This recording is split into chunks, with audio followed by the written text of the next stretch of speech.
랭킹아! 영순이 여러분 안녕하세요. 랭킹스쿨입니다.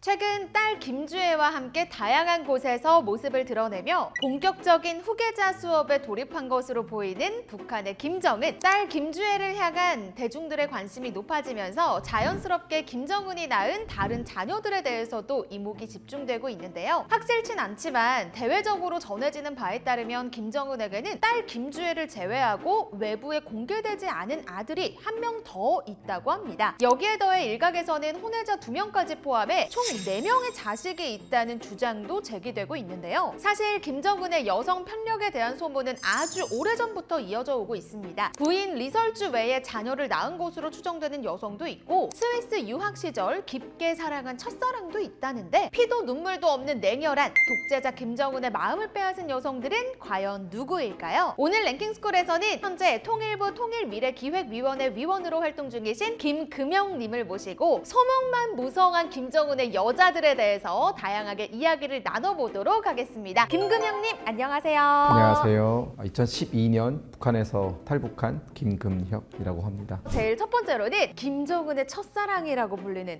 성미라는 여성분에 대해서 제일 먼저 이야기를 해봐야 될 것 같은데, 스위스에서 만난 김정은의 첫사랑이다 이런 얘기가 있더라고요. 들어보셨을까요? 첫사랑이다라는 표현은 사실상 어떻게 보면 이 스토리를 좀 더 재밌게 끌고 가기 위해서 언론이 붙인 것 같고요. 좀 담백한 객관적인 사실만을 말씀을 드린다면 이 사실은 한국의 언론 기자들이 가져온 사실은 아니고요. 이것에 대해서 제일 먼저 밝힌 사람은 빅터 차라고 부르는 그 미국의 굉장히 유명한 북한 전문 교수님이 계세요.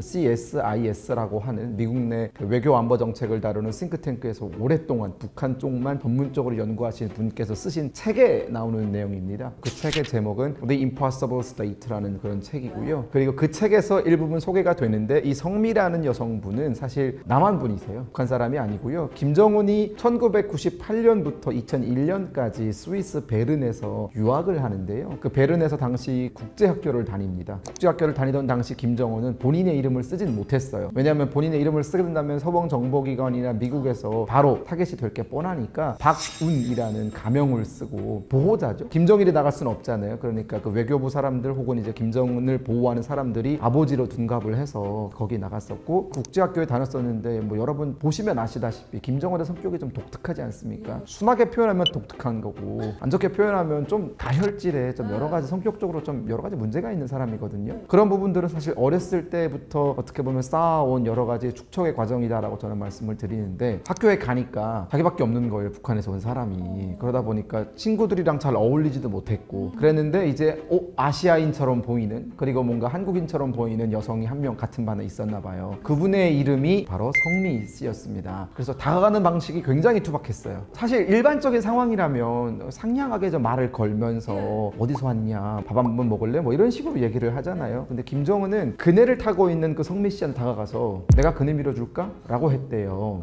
이건 제가 만들어낸 말이 아니라 그 빅터차 교수님이 책에 쓰신 내용 그대로를 가져온 건데요. 그러니까 성미 씨 입장에서는 황당할 거 아닙니까? 난 내가 알아서 그네 탈 수 있어 하니까, 아니 난 꼭 그네를 밀어주고 싶어 이러면서 가까이 다가간 거예요. 그러니까 여성 입장에서는 갑자기 모르는, 그것도 북한 애가 와서 그네를 밀어준다고 하는데 거절이 의사를 표현을 했는데 밀어준다고 하니까 아 저리 가라고 한 거예요. 그러니까 김정은이 거기서 가야 되는데 끝내 그네를 한번 밀고 갔다라는 거예요. 그러니까 자기가 하고 싶은 걸 무조건 하는 거죠. 그 얘기가 이제 성미 씨 부모님한테도 전해졌나 봐요. 그 부모님의 얘기가 전해지는데 처음에는 김정은이 상당히 쟨 뭐야 이런 시각으로 봤었대요. 너무 무례하고. 나중에 또 뭐 의외의 상냥한 모습도 보였다고 합니다. 그래서 그런 성미 씨와 또 김정은 사이의 어떤 여러 가지 에피소드가 결국은 첫사랑이다 이런 얘기로 도는 것 같은데, 우리 시청자분들에게 정확한 정보를 드린다면 첫사랑이라기보단 김정은이 살면서 만난 첫 번째 대한민국 사람이었다, 이렇게 정리를 할 수 있을 것 같습니다. 이 일화가 사실이라는 전제 하에 뭐 저희가 엿본 건 아닙니다만, 김정은은 이때부터 좀 성미한테 남한을 투영해서 보면서 나 남한 싫어 약간 이런 식으로 됐을 가능성도 있을까요? 가능성 여부만 따져본다면 저는 충분히 그런 시나리오도 가능하다고 생각이 들고요. 왜냐하면 보통 사람은 첫 번째 경험에서 얻는 여러 가지 정보가 끝까지 죽을 때까지 그걸 이제 머릿속에 각인하고 가는 경우가 많이 있잖아요. 저 같은 경우에는 대한민국에 대한 첫 인상이 가을동화라는 드라마였어요. 근데 그 드라마를 보면서 와 진짜 예쁘다,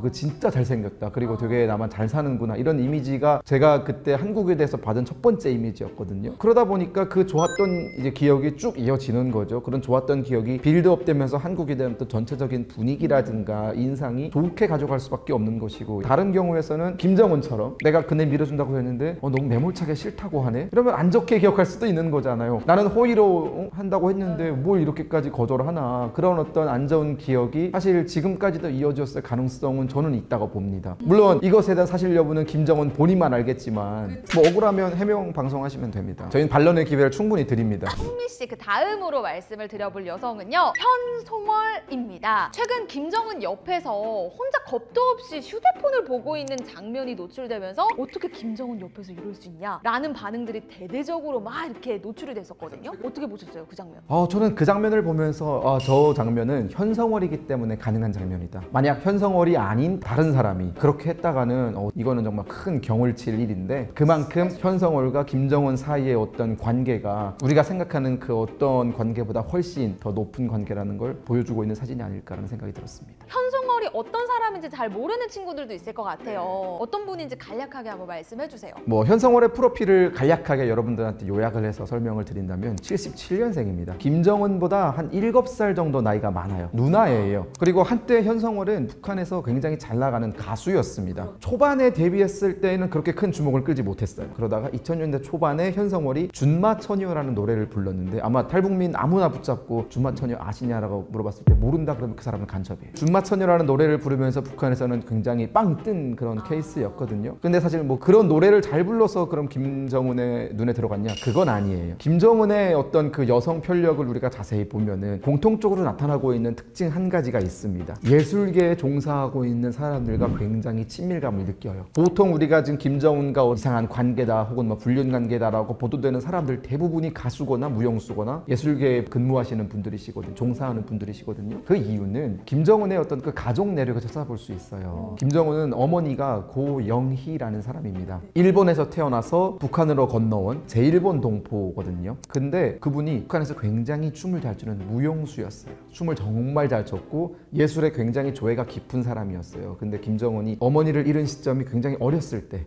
2003년, 2004년 정도로 추정하는데 그때 어머니를 잃거든요. 어머니가 병에 걸려서 죽어요. 그러니까 그 이후로는 사실 어린 나이에 어머니를 잃었다는 것에 대한 여러 가지 좌절감이라든가 혹은 이제 어머니에 대한 그리움, 이런 것들이 쌓여 있단 말이죠. 그런 것들이 다른 방법으로 표출이 되는 거예요. 즉 어머니와 비슷한 모습을 가진 사람들을 연모한다거나 가까이에 둔다거나 이런 방식을 통해서 사실상 그 모성애를 좀 어떻게 해소하는 그런 경향이 있거든요. 보시면 뭐 우리가 다음에 얘기하겠지만 김정은의 와이프 이설주도 결국은 가수거든요. 현성월도 가수고. 그러면 우리가 찾아볼 수 있는 건 어머니에 대한 그 향수가 결국은 이 예술계에 종사하는 사람들을 김정은 옆으로 끌어들이는구나 라고 느낄 수 있고, 현성월 같은 경우에는 특히나 더 그게 알맞는 사람이죠. 7살 누나잖아요. 그러면 그 누나한테서 느끼는 그 어머니의 모성애 같은 게 있는 거예요. 그리고 김정은이 1998년부터 2001년까지 스위스에서 유학을 하고 돌아왔을 때 평양에 있지를 못했어요. 그 원산에서 한동안 좀 칩거를 했었거든요. 근데 그때 이제 어떻게 보면 밖에 마음대로 돌아다닐 수 없는 그런 상황이었고, 그리고 또 그 원산에는 그렇게 좋은 학교가 없어요. 김정은에게 뭘 가르칠 만한 학교가 없다 보니까 집에서 그냥 그 개별 교사한테 수업을 받으면서 지냈거든요. 얼마나 외로웠겠어요, 이거 10대 청년이. 근데 그 김정은의 외로움을 달래준 게 현성월이라고 합니다. 현성월은 김정은의 어머니 고영희의 눈에 든 사람이었어요. 그러다 보니까 어머니가 너가 가서 우리 정훈이 좀 달래줘라, 친누나처럼 해줘라 라고 해서 이제 그때부터 김정은의 말동무도 되고 친구가 되어주기도 하고 그랬던 거죠. 일각에서는 이 관계를 조금 더 이제 부풀려서 애정관계로 나아갔다든가 뭐 여러 가지, 나무위키 보면은 뭐 19금까지 얘기까지가 있던데 사실 그거는 어떻게 보면은 확인되지 않은 이야기이기 때문에 여러분들 걸러 들으실 필요가 있고, 우리 정보기관 혹은 다수의 학자들에 의해서 증명된 발언은 그때 김정은이 혼자 지낼 때 현성월이 옆에서 굉장히 많은 도움을 준 것이 지금의 김정은과 현성월의 관계를 만들었다라고 보고 있는 것이죠. 제가 들었던 소문으로는 김정은의 혼외자를 현성월이 낳았다. 이 소문에 대해서는 금영님 어떻게 바라보고 계시나요? 정보기관에서는 대한민국의 국정원이라든가 혹은 뭐 미국의 CIA라든가 해서 밝힌 보고서의 내용에 따르면 그 부분은 없습니다. 우리가 북한이 워낙 은둔의 어떤 나라라고 표현을 하고 알려진 게 많이 없다 보니까 북한 관련돼서는 확인되지 않은 썰들이 너무 난무하는 경향이 있어요. 특히나 북한 관련 방송을 하시는 분들 같은 경우에도 조금 이런 것들이 자극적이다 보니까 이렇게 막 얘기하시는데, 저는 오히려 그런 정보의 남발 혹은 그런 불확실한 정보의 무분별한 유출이 사람들이 북한에 대한 정확한 정보를 갖는데 도움이 되지 않는다라고 생각을 하는 편이기 때문에 조금 더 우리가 정제된 정보에 접근할 필요가 있다라고 항상 말씀을 드립니다. 한 가지 에피소드는 또 있어요. 이거는 한 70% 이상은 사실로 판명된 내용인데요. 김정은은 군대를 다녀왔어요. 김정은은 이제 짧게, 북한은 보통 10년을 가잖아요. 하지만 김정은은 짧게 6개월에서 보통 한 1년 사이에 복무 기간을 거쳤다라고 해요. 근데 그때 군대에 처음에 갔을 때 자기가 김정일의 아들이라는 걸 밝히지 않고 갔거든요. 처음에 그렇게 갔어요. 북한에도 당연히 군대에는 구타하는 문화가 있을 거 아니에요. 못 살게 구는 문화가 있을 거고, 우리보다 더 심하겠죠, 걔네는. 근데 그중에 김정은을 굉장히 잘 이렇게 아꼈던 상관이 있었다고 해요. 그러니까 김정일의 아들이라는 걸 알아서 그랬던 게 아니라 그냥 사람이 좋아서 인간적으로 야, 너 저기 평양에서 왔다는데 아무것도 모르는 애가 고생한다 이러면서 이렇게 챙겨준 군인이 있다고 하는데, 현성월의 남편이 그 사람이라는 소문이 있습니다. 그러니까 김정은 입장에서는 현성월도 되게 고마운 사람이잖아요. 그 군인도 굉장히 고마운 사람이잖아요. 그래서 그 둘이 결혼을 해서 임신을 해서 현성월의 배가 나왔을 때, 그때가 2012년쯤인데 김정은이 현성월에 노래를 시켜요. 경축 공연장에서 김정은이 즉석에서 현성월 나와서 노래 한 곡 불러달라고 얘기했을 때 그때 임신을 한 상태였거든요. 근데 그 임신한 애에 대해서 이제 다른 사람들이 혼외자다라고 얘기하는데 그건 아니에요. 왜냐하면 그때 김정은은 이설주와 결혼한 지 정말 얼마 안 됐던 시점이었어요. 그렇기 때문에 저 아이는 김정은의 아이는 아닌 것이 확실한 거죠. 그 현성월의 남편이 잠깐 언론에 공개된 적이 있었어요. 김정은을 최측근에서 경호하는 사람 중에 한 명이거든요. 이번에는 그러면 리설주는 김정은이랑 결혼하기 전에 어떤 여자였고 어떤 과정을 통해서 만나서 어떻게 또 결혼까지 가게 됐는지, 이 과정들에 대해서 한번 얘기해 주시면 좋을 것 같아요. 일단 리설주는 1989년생입니다. 알려진 것처럼 그렇게 대단한 가문에서 태어난 사람은 아니에요. 뭐 그렇다고 아예 서민계층이다라고 보기도 어려운, 그러니까 중산층의 가정에서 태어난 사람이고요. 어렸을 때부터 예술적인 재능이 굉장히 뛰어난 사람이었습니다. 그래서 북한에는 예술에 특출난 재능을 보이는 친구들을 어렸을 때부터 모아서 가르치는 학교가 있어요. 우리는 한예종 같은 게 있잖아요. 북한도 예고가 있습니다. 금성학원이라고 불리는 굉장히 북한에서는 예술 쪽에 특출난 재능을 보이는 사람들이 갈 수 있는 그런 학교가 있고, 이설주는 거기 학교 출신이에요. 그 학교를 나오고 굉장히 엘리트 코스를 밟았어요. 성악을 하시잖아요, 이설주가. 그러다 보니까 북한에서 성악을 하는 사람들이 밟을 수 있는 최고의 코스는 다 밟고, 은하수 관현악단이라고 이제 2000년대 후반에 만들어진 북한에서는 굉장히 세련된 관현악단이 있었는데, 그 은하수 관현악단에서도 이제 메인 가수로 들어가게 됐었죠. 노래를 굉장히 잘합니다. 그리고 이설주는 특이하게 노래를 부를 때는 상당히 중저음이에요. 그래서 사람이 굉장히 카리스마가 있어 보입니다.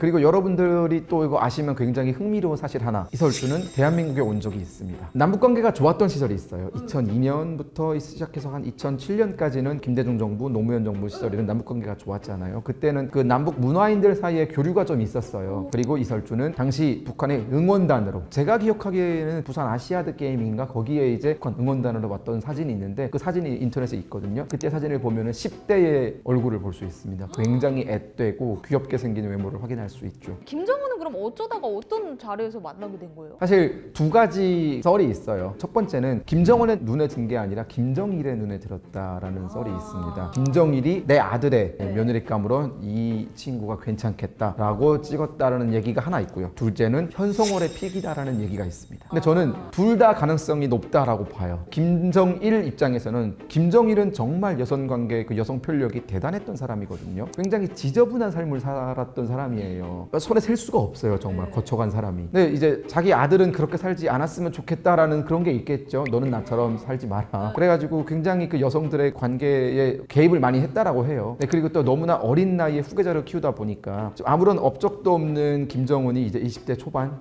중반의 나이에 후계자에 올라야 되는데 그 후계자에 오르는 과정에 그 여성 편령 때문에 이미지가 깎이면 안 되는 거잖아요. 그러다 보니까 그런 관리를 아버지가 해준 면이 있고, 그렇게 따지면 그 당시 이설주는 크게 흠잡을 데가 없는 사람이죠. 대단한 가문은 아니지만 그래도 뭐 크게 부족함 없고, 외모도 사실 뭐 예쁜 편이고, 그러다 보니 또 엘리트 교육을 받았고 현모양처로는 뭐 적절하고 내세울만 하다라는 판단이 들어서 이제 김정은의 옆에 붙였다라는 얘기가 있고요. 근데 사실 그 얘기는 저는 조금 신뢰가 안 가는 부분이 하나 있어요. 왜냐하면 보통 그렇게 아버지의 선택에 의해서 픽업이 된 며느리들은 부부 사이가 별로 안 좋아요. 왜냐하면 내가 좋아하는 사람이 따로 있을 수도 있는데 정략 결혼에 의해서 결혼을 한 거잖아요. 근데 그렇게 따져보면 김정은과 이설주는 굉장히 사이가 좋아 보여요.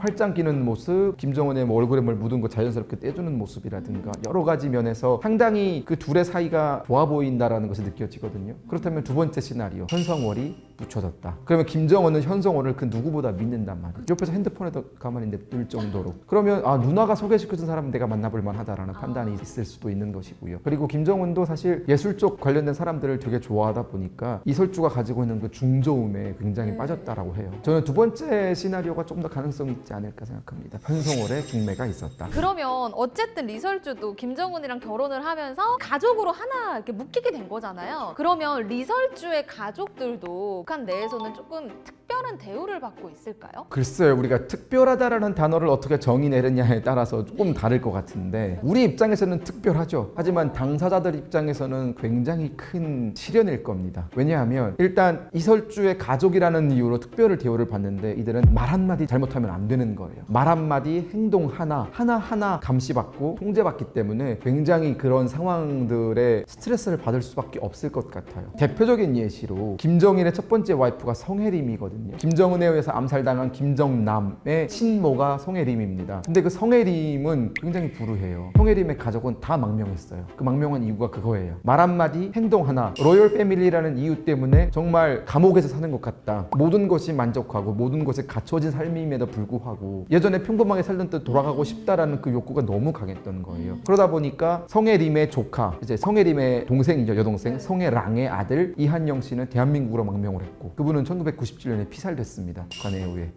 피살됐고, 그리고 성혜랑 씨는 미국으로 망명을 했고, 그 가족이 다 뿔뿔이 흩어졌어요. 그래서 제가 늘 이런 말씀을 드리는데, 로열 패밀리라는 것이 우리 기준에서는 굉장히 특별해 보이고, 야, 그 정도면 니네 북한에 잘 사는 거 아니야? 라고 할 수 있겠지만, 그들 입장에서는 어쩌면 그것이 또 다른 지옥일 수도 있다 라는 말씀을 드리고 싶습니다. 해외도 마음대로 못 나가고 아무나 마음대로 못 만나는 거죠. 왜냐면 만났을 때 왜 만났어? 뭐 어떤 얘기를 한 거야? 혹은 너의 그런 만남이 영향을 줄 수 있다라는 그런 압박감 같은 게 있잖아요. 시청자분들도 알고 계실 수도 있을 것 같은데, 북한이 낳은 최고의 피아니스트다라고 불리는 려심이라는 여자거든요. 근데 이 려심은 김정은이랑 어떤 관계에 있는 사람일까요? 그 려심이라고 불리는 저 여성분은 상당히 뛰어난 피아니스트죠. 북한 내 아마 피아니스트 중에서는 탑 5에 들어가는 사람일 겁니다. 상당한 실력가고, 북한에서 예술을 좀 봤다라고 하는 사람들은 대부분 저분을 알아요. 저도 압니다, 누군지. 근데 려심이 과연 이설주의 라이벌이 될 수 있을까에 대해서는 저는 조금은 아니다라고 보는 것이, 려심은 철저히 현성월의 관리하에 있던 사람입니다. 현성월이 모란봉 악단의 단장으로 있었고, 조선노동당 선전선동부 부부장으로 있었고, 여러 가지 어떤 예술계를 꽉 쥐고 있을 때 여심도 그 중에 한 명이었거든요. 그렇기 때문에 저는 이런 생각은 합니다. 여심은 어쩌면 김정일의 픽이었을 수도 있다. 여심의 나이가 이설주랑 똑같습니다. 89년생입니다. 김정일이 아마 여심도 후보자 선상에 놓고 저울질했던 사람은 아닐까라는 생각은 듭니다. 왜냐하면 상당히 대우를 잘 받았거든요, 북한에서. 그러니까 이게 피아니스트라서 대우를 잘 받았다라는 그 수준 이상의 대우를 받았던 사람이 바로 여심이었어요. 많은 소개가 되고, 그러다 보니까 내부의 사정을 좀 아는 사람들은 아, 여심도 분명 뭔가 썸띵이 있을 거다. 하지만 어떻게 보면은 타잔 속의 태풍으로 지나간 사람이에요.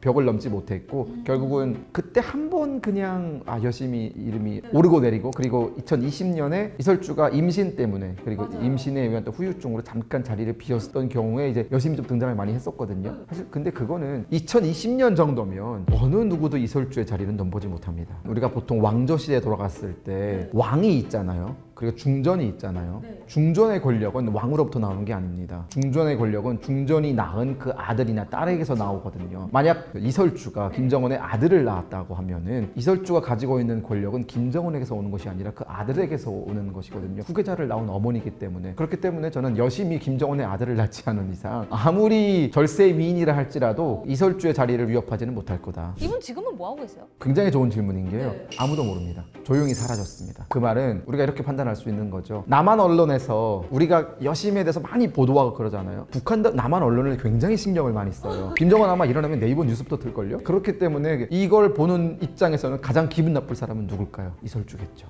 어디 감히 이런 생각을 하지 않을까요? 남한 언론에서 이렇게 띄워준 사람들은 대부분 다 갔어요. 장성택도 갔고 여러 사람이 갔습니다. 이미 생사의 어떤 여부는 제가 잘 모르겠지만 지금까지 언론에 전혀 등장을 하지 않는 점, 그리고 그 뒤에도 모란봉 악단의 공연이 여러 번 있었고 그런 예술 공연들이 많이 있었음에도 피아니스트로서 등장을 하지 않았다는 점에서 은퇴를 했거나 조용한 데 계시거나 그 둘 중 하나가 아닐까라고 조심스럽게 예측을 해봅니다. 그 다음으로 또 나오실 여성의 이름도 서은향이라는 분인데, 이 서은향도 가수예요. 이 서은향이 가지고 있는 별명이 북한의 조수미라고 하더라고요. 네, 아까 제가 말씀드린 것처럼 이설주가 굉장히 중저음의 소프라노거든요. 그러면 저 서은향 씨는 굉장히 고음이에요. 올라갈 수 있는 최고를 찍는 그런 사람이었거든요. 근데 서은향 씨에 대해서는 좀 와전된 게 되게 많아요. 서은향 씨는 그냥 노래를 잘하는 사람입니다. 김정은은 노래를 잘하는 사람들을 일단 기본적으로 좋아하고요. 그리고 김정은이 한때 문화정책을 하면서 모란봉 악단이라든가 혹은 뭐 여러 가지 노래 부르는 사람들을 모아놓은 악단들을 되게 많이 만들었고 굉장히 홍보를 많이 했거든요. 그 중에서 가장 많은 스포트라이트를 받았던 사람이 이제 서은향 씨였고, 그러다 보니까 언론에서는 또 김정은의 서은향을 좋아하는 건 아니냐. 서은향 씨도 지금 모르나요, 소식? 서은향 씨는 활동을 하고 계십니다. 작년에도 한번 모습을 보인 적이 있고요. 그렇기 때문에 라이벌이 아니다. 이설주조차 넌 누구니? 뭐 이런 거죠. 김정은 불륜설의 주인공으로도 알려져 있는 김옥주라는 사람인데요. 이 김옥주라는 사람은 어떤 사람이죠? 이 사람도 가수예요. 노래를 정말 잘하는 가수입니다. 근데 이 불륜설이 본격적으로 터져나오게 된 그 장면이 있어요. 2021년 정도로 제가 기억을 하는데 2021년에 협조단 공연이 있어 김정은과 이설주가 나란히 앉아서 관람을 하는 장면이었거든요. 근데 노래를 한번 했어요. 잘했어요. 그러니까 김정은이 앵콜을 한번 했습니다. 한 번 더 해. 한 번 더 했습니다. 근데 김정은이 너무 환한 미소를 지으면서 한 번 더 해. 이렇게 한 거예요. 그러니까 3번을 한 겁니다. 근데 그때 이설주 표정을 보시면 왜 이래? 라는 표정이거든요. 자료 화면 여러분 잘 보시면은 그 웃는 게 아닙니다. 그러면서 그때 이제 너무 총애하는 거 아니냐 라는 소문들이 많이 돌기 시작했고, 그리고 팔짱을 끼고 찍은 사진이 있어요. 김옥주 저분 손이 김정은 허벅지에 이렇게 올라가 있거든요. 근데 감히 어디 최고저놈의 허벅지에 손을 올린 거예요. 근데 그 사진들을 보면서 저게 된다고? 라는 생각을 한 사람들이 되게 많았어요. 그리고 또 일각에서는 김옥주 분도 생긴 걸 자세히 보면은 약간 이설주과예요. 개상이에요. 김정은은 보통 고양이상보다는 강아지상을 좋아한다고 알려져 있는데 토끼상, 강아지상 둘이 약간 닮았어요. 그리고 치열이 고르지 않은 것도 좀 닮았어요. 그래서 사람들은 일각에서는 좀 저 정도면은 가능성 있는데 라고 생각을 합니다. 그런데 그저 충격적인 사실 하나, 2021년 이후에 저 사람도 등장을 하지 않고 있습니다. 인민배우 칭호를 받은 이후에 사라졌어요. 그리고 또 재밌는 일화가 그때 그 공연에서 26곡을 불렀거든요. 전체 모든 가수들이. 저분 혼자 몇 곡을 부르셨을 것 같으세요? 혼자서 22곡을 불렀습니다. 26곡을 부르는 공연이었고 2시간 40분짜리 공연이었는데 혼자 22곡을 부르고 갔거든요. 그러니까 그 뒤에 사라지니까 일부 전문가들은 우스갯소리 이런 얘기를 합니다. 그때 너무 많이 불러서 목 나간 거 아니야? 그때 성대 결절 와가지고 더 이상 못 부르는 거 아니야? 이런 식으로 정말 희화할 정도로 김정은의 극진한 총애를 받았다. 2023년에 잠깐 등장한 적은 있어요. 근데 그 이후로도 여전히 보이지 않고 있습니다. 기존에는 뭘 틀었다 하면 이 사람의 얼굴이 나왔어요. 심지어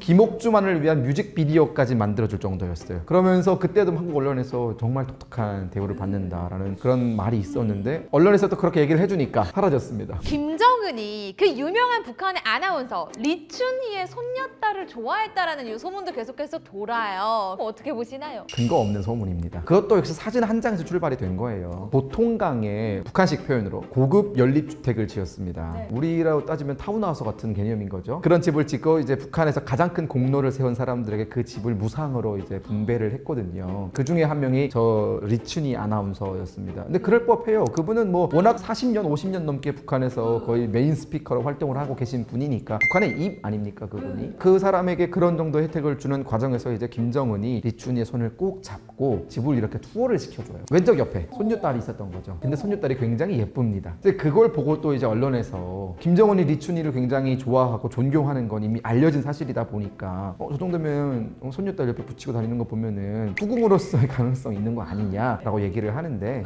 저는 절대 그런 일은 일어나지 않을 거라고 봅니다. 사진을 그렇게 공개했다라는 것은 이미 가능성이 없는 거예요. 왜냐하면 그 사진을 관리하는 사람이 현성월입니다. 김정은의 선전과 선동 모든 걸 관리하는 사람이 현성월인데 현성월 입장에서 김정은의 그런 불륜 이런 게 나가는 게 용납이 될까요?